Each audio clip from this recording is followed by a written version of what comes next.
Let's bring in the guy who's going to give us the tears from the sky, Pat Pagano. Good morning, Yeah, Pat. more like sobbing from the sky. Well, we've got sobbing and tears going from the sky right now. Yeah, you don't have to tell me. I know there's lines of showers. There's a line of thunderstorms this morning stretching from about Utica down through Penn State. So we could even get a thunderstorm today and low 60s, rain tonight, 50 to 55. Rain or showers Saturday, should taper down sometime in the afternoon. I'm thinking by about 2 or 3 o'clock. However, once that tapers down, look up there in advisories. And it's the entire area, ladies and gentlemen, a high wind watch. Saturday afternoon and night, we're expecting wind gusts to 50 miles an hour. I see that. And here's the problem, folks. We have rain today, we have rain tonight, we have rain tomorrow. 1 to 2 inches expected. Grounds are going to get soft, which means the wind comes in, trees come down, power outages. So that's something you have to be aware of.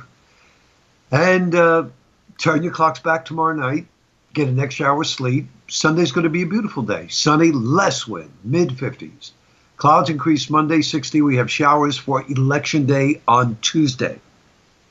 So I don't know what that's going to mean. I think people, no matter what, will go out to the polls and vote and exercise your right.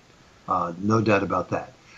So pretty much beautiful weather yesterday. I did some power washing. Now, it's the first time I've ever power washed, but I got to tell you, Marshall, I had no idea it was going to take me that long, and I had no idea it was going to be as hard as it is. A lot of bending over. I didn't get much done. I worked with the power washer for about 2 hours, and then I had to put a hold on it because I had yoga class. Otherwise, I would have continued. But it was a great day to power wash. I was doing my sidewalks, the ones that were closest to the house, not the one on the street side, and the stoop part. And it's really coming out good with just water. So that's a good thing. So most of it is dirt. But anyhow, I thought we turn the styles here, and we all watch Ask Judge Judy. Well, it's time to ask Judge Marshall. All right. You've heard the story before, but now it's at a climax.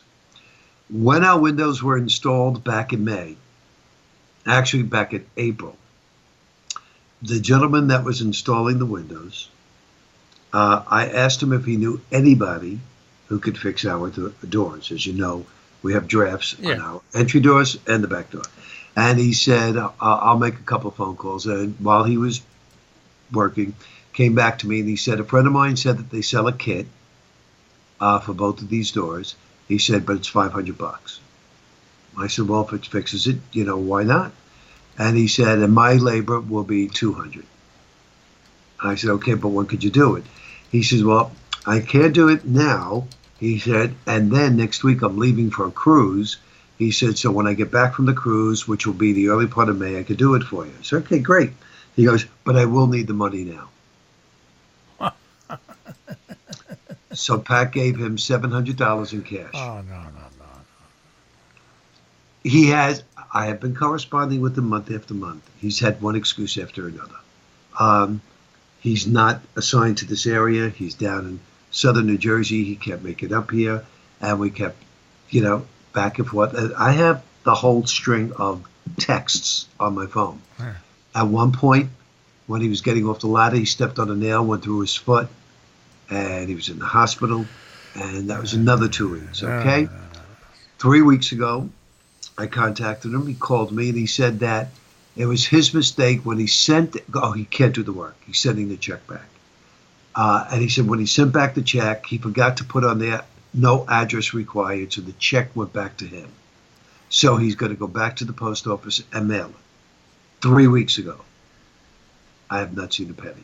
So my option is, and you tell me if I'm right or wrong, I will first call his employer today, even though it's got nothing to do with the employer, because this is like his separate thing. I feel that they should know what what their employee's doing, and it's not leaving a good taste in their customer's mouth. And maybe they could intercede to get this paid off. Or how would I possibly get his information so I can give it to my attorney and they could start a small claims? Have your attorney just pay for that Google search and on him. There's plenty of things out there. It'll cost your attorney 50 to 70, maybe $100. They'll find out the information, then they'll serve him. But we don't even know his last name. Who'd you make the check out to? We made no check out. It was cash. Well, what about the guy that recommended him to you? That was the window place. Why don't you call him and ask him what his lis name was? Tell him what happened. That's what I would do. Well, I'm calling the office manager today and say if I understand they're not going to give me his personal information as far as address and stuff like that. Just his last name. All you're looking for is last name. On his last name, right? Yeah, that's what I would do. Yep, absolutely. Thank you, Judge Marshall. Then once you get that, small claims court, because you're never going to get that money back. You got it. Unbelievable. Mm-hmm. Unbelievable. You know, it's terrible that people take advantage like that. It is. It really is, and and it's terrible that people like Pat just trust everybody.